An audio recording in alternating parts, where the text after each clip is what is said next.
Hello and welcome triple tears to my weekend Saturday insight. Okay, and so I already pulled the cards. Actually, the video was too long and it kind of didn't take. So, one moment. And so, I'm gonna start where I left off, right?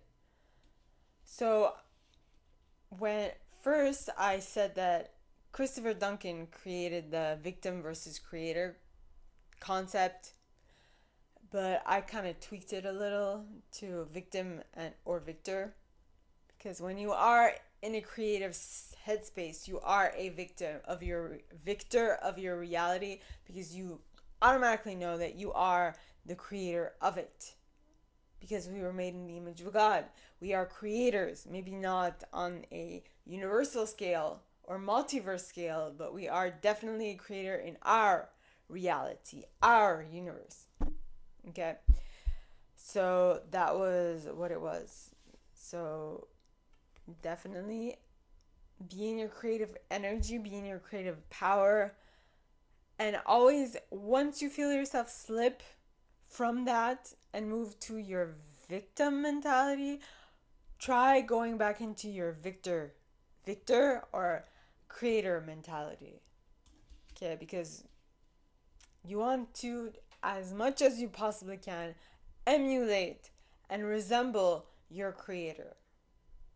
Okay, now the scripture card that I pulled was Proverbs book 2, verse 6, which says, "For the Lord gives wisdom." Okay, from his mouth comes from his mouth come knowledge and understanding.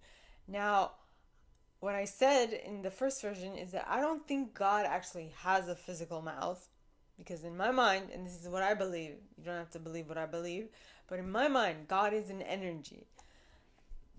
And so here's what God's way of communicating its thoughts is through our clairs. Okay, we have 6 clairs. We have clairsentience, claircognizance, clairvoyance, clairaudience, clairgustance,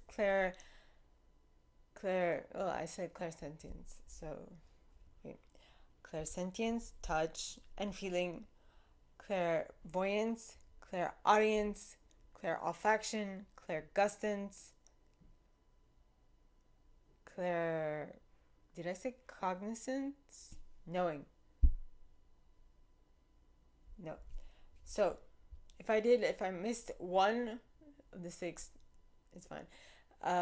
You also have your 5 senses. So having your 5 senses is really great, but taking more time to strengthen your additional 6th, 5th, 6th senses is super important. Think of people who are blind, deaf, or mute.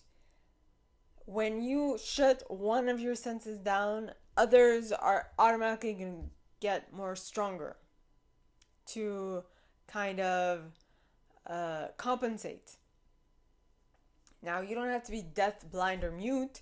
You can actually do this while you have your actual 5 senses, but you're strengthening your higher senses, and your higher senses let you know of more information that you would not normally get from your 6 senses.